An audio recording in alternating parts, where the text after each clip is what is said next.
Welcome back to the channel. It's your boy Mecha Mike, the Cowboys loving anime fan. And I know it's another clickbait power ranking, but come on, man. But before we talk about that terrible list, please subscribe to the channel so I can keep giving you guys this fire sports content. So without further ado, let's get it.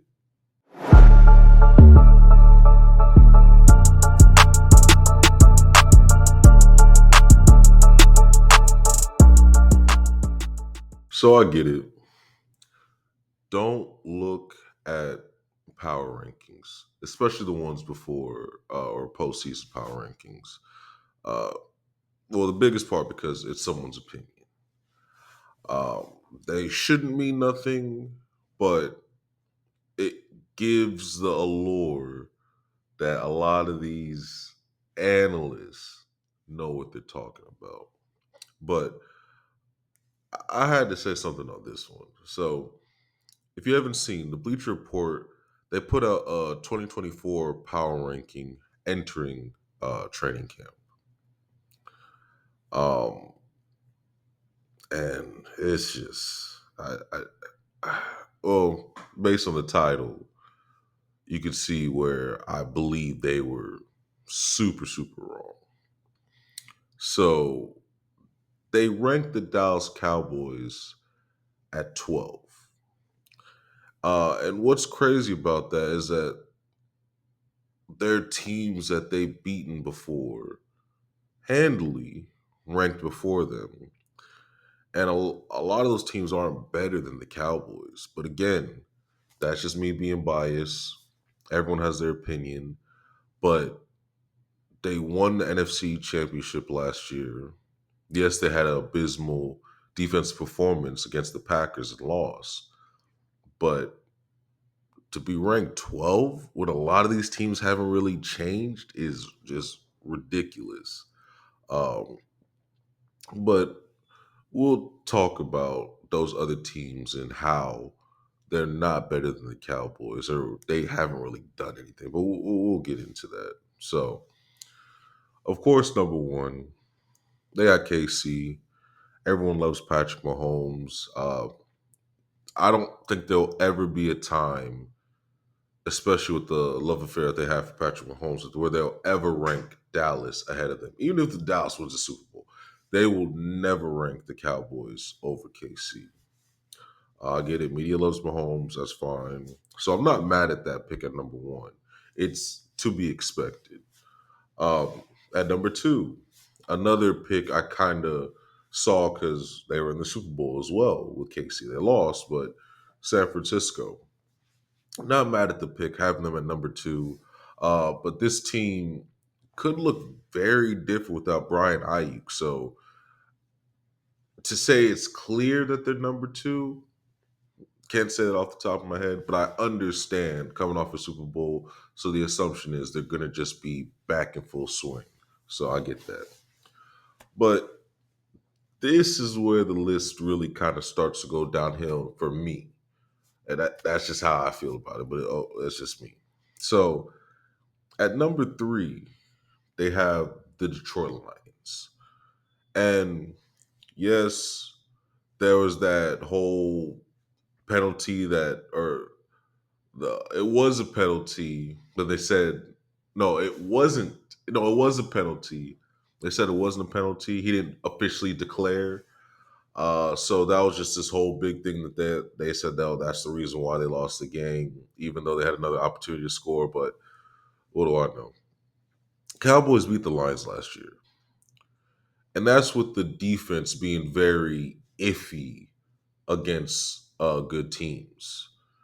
And if you look at Detroit, yes, they have a very, very young core nucleus, but they haven't really changed as a team.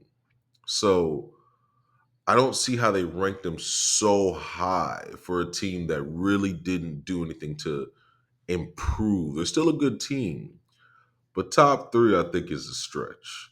Uh, I just don't think they really did anything to get so much better that you could just definitively say, Oh, going to this season, oh, they're definitely top three. I really don't understand that. And even at number four, um, they got the Houston Texans. Um, and don't get me wrong, that Stephon Diggs trade was a steal. Um, but again, we don't know how they're going to look. On paper, they definitely look like a top five team going into this NFL season. So I can understand why they're rated so high because they have their franchise quarterback in CJ Stroud. They have Diggs, Joe Mixon, and Nico Collins. So they look like an offensive juggernaut. But again, Dallas is a proven commodity. 3 years, 12-3, 12 wins, 3 straight years. Houston was before last year was terrible. So one good season, you can't just say that this team all of a sudden is going to be a top four, top five team. I understand, like I said, on paper, they look phenomenal. But I'm kind of the mode. Can we see how you guys at least look before we start pushing you as this is going to be a top tier team? But again, Dallas has been consistent, and I don't think that's going to change this year. So that's why I get it. You're putting Texans above Dallas, but again, consistency, new hot team. We'll see how it shakes out later on the season. And this was a little bit disrespectful. And this is not even for Dallas. This is for they rated Baltimore at number five. They rated them so low. They like even if you didn't believe Lamar should have got the MVP, to rank Detroit and Houston over the former MVP, and they got Derrick Henry, so that run game's going to be even nastier. I don't know. They guys were a game away from the Super Bowl. And I get Detroit was also, but Detroit blew a big lead on San Fran. Ravens were going head to head with the defending champs, and yes, Lamar. I feel like their strategy was bad, prioritizing the throwing the football when guys are good at running the ball, great at playing defense. That should have been your main focal point, not trying to be in a shootout with Patrick Mahomes. But they still have an elite defense. And they should have been ranked at least, this is me, at least top three, in my opinion. Because people forget they put a smackdown on San Fran. I know it's regular season, but they put the pause on San Francisco. So I don't think it's clear that even San Fran is better than the Ravens, but that's just me. So I think they should have been at least top three over Detroit, and they put a beat down on Houston. So what did Houston do? Okay, I get it, Stephon Diggs, I get it, but I don't think Stephon Diggs makes them so much better than the Ravens because the Ravens still got a really really good defense, and if they play ball control, keep the ball out of C.J. Stroud's hands, they can win again. And it probably might be just as bad as last time. But again, it's just my opinion. Uh Number seven, I just don't get it. I don't get this love fest for the Bills and Josh Allen because when they lose, they blame the coaches. They say it was Diggs' fault. They blame the wide receivers. They blame the offensive line. Oh, Josh Allen has no help. That's all that I hear. He's been the consistent person there. And I can tell you before Diggs got there, he wasn't looking good at all. And then now you trade Diggs and you replace him with a rookie. Good luck. I definitely wouldn't put the Bills as a top 10 team, especially when your main offensive weapon is gone. Everything is going to be on Josh Allen now, and you think that's going to be smart? But again, that's just me. I'm not a NFL coach. I'm not a scout, but I wouldn't do something that dumb and then still think that this team's still going to be as good. Um, if Miami flounders, then okay, I can give you that. You're going to win the division by default. But I don't think the Bills got any better as a team, and they're taking a lot of risks um, because they lost Gabe Davis as well, who I'm not saying he was the greatest wide receiver, but that man could play. And realistically, I forgot what game it was. It may have been the Philly game where Josh Allen just threw this terrible ball when he was wide open, and then they lost the game because of that. And I was just like, "What?" But your replacements are Valdez Scantling and the rookie Keon Coleman. They could be great with Buffalo, but they're taking a big risk. They're putting a lot on Josh Allen, and with his play style, especially another year of getting beat up. And are we going to see even more turnovers? For me, I think it's super risky. And I think realistically, they're a worse team. So I don't think they're better than Dallas, especially. Yes, I know they beat Dallas. They ran the ball down their throats. They destroyed Dallas in the run game. They didn't win that game because of Josh Allen. They ran that game because for some reason Dan Quinn cannot stop the run. And his play style got exposed against decent to good teams. Don't think that all of a sudden they're gonna do that again. I can promise you they're not doing that again, especially with Mike Zim as the defensive coordinator. They are not gonna just run the ball and make an average running back look like a top tier running back. That will not happen again. I can promise that. Another issue I had was number 8, and I'm sorry, this is just laughable. Bleacher Report, I get it, y'all. It's y'all opinion, but this is ridiculous. Y'all have the Dallas Cowboys at 12, but you have the Eagles ranked at number 8. That's just laughable. Come on. And it's like the only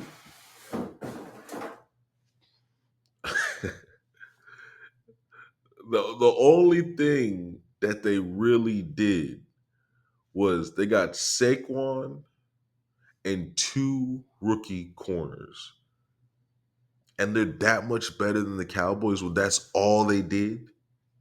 It's like people act like Saquon. I'm not saying he's not a good running back, but we need to stop pretending like in New York he wasn't. They stopped him. People kept saying, "Oh, the New York Giants were a warm up game for the Cowboys." So you think all of a sudden he's gonna go to Philly and just start running all over everybody? Stop. Just stop that. Like we're not doing that. We're not gonna pretend as if the Eagles didn't have a good run game before Saquon got there. Saquon's not going to just take them to this elite level running the football. That's literally the best thing that they do is run the football. Dallas still beat them. And arguably, if Dallas' run defense was a little bit better, could have beat them twice. And even with all that, they still won the NFC East. But you're still going to tell me that Philly is so much better. That just doesn't make sense to me. Oh, and they got Kellen Moore. There's a reason why Dallas let him go. There's a reason why the LA Chargers let him go. He's not a good offensive coordinator. And he could and people say, oh, but look what he did with Dak. Look what Dak did afterwards. He got even better. I could argue Kellen Moore was the reason why Dak didn't play as well. Or no, I wouldn't say as well. Hadn't hit his stride like he did now because of Kellen Moore and his basic play calling. And Philly's going to see. Y'all think it's a game. You're going to see how that basic play calling, or when things start getting tough, Kellen Moore let's comeback route. Oh, these stupid routes where everyone's running into each other. You're going to see. And then you think Jalen Hurts uh, um, has a turnover problem now. Just wait till Kellen Moore starts implementing what he's doing. I don't want to hear any complaints. Y'all was so happy when y'all brought him in. Y'all better be happy next year when everything starts falling apart. You can't blame your other OC no more. It's gonna be flat on the coaches, the head coach. Sirianni. So, hey, you gonna see. I'm telling you right now, y'all thought stuff was sweet in Dallas. Now you got our old OC. Have fun. Another one I didn't like was number 11. They ranked the LA Rams over Dallas. And it's like, come on. The Cowboys, they beat them handedly last year. Even when they had Stafford, Puka, and Cooper Cup, and Aaron Donald. And going into this year, they don't have Aaron Donald, so I don't think the team is any better than last year. And last year, they relied a lot on their younger players in order to be competitive. So when now that they're vets, and unless like someone like Stafford is playing out of his mind, which I doubt, um, they just not are going to be. They're not going to be better than the Cowboys. I still think Stafford is trending down. He doesn't have that super team that they had when they went on that Super Bowl run. You don't have those guys anymore. You don't have that elite defense. So then you don't have that team to really bail you out. Yes, I know they made the playoffs barely, but no, that's just crazy to me. But again, that's just my opinion. I'm a biased Cowboys fan, but but I think people need to understand the biggest departure in difference maker that the Cowboys lost was Tyron Smith. Besides that, Cowboys didn't really lose anybody. A lot of those guys that went to the Commanders, they weren't difference makers. But everyone's making it sound like Cowboys just lost their whole team. It didn't. A lot of those guys were just there. They were just filling the roster. But they weren't guys that were game changers, difference makers. They weren't the reason why we won. Tyron Smith was that. But we'll see what they do with the left tackle. I'm just it. Oh, and Dan Quinn's iffy defense is gone. Nobody want to talk about that. They want to say, "Oh, Dak's fault is why we lost." Da, da, da. Against good teams, that defense is nowhere to be found. Y'all don't want to talk about that. Go watch the film. Those guys are getting just ran down on by everybody that was in the playoffs. Everybody. Come on now. And I think Mike Zimmer is definitely going to change that god awful scheme that, oh, let's play cover one on every play. So our defense will definitely be less predictable. And that alone makes Dallas a more dangerous team because people want to like even last year they talk about, oh, they're going to be at the bottom of the NFC East. They said the year before. Like, what are we talking about? And y'all will see, because I'm stamping it right now. I don't care what anyone says. Dallas, as long as they stop playing around, they pay Dak, they pay CD, they pay Micah. I don't care what anybody says. They can beat anyone.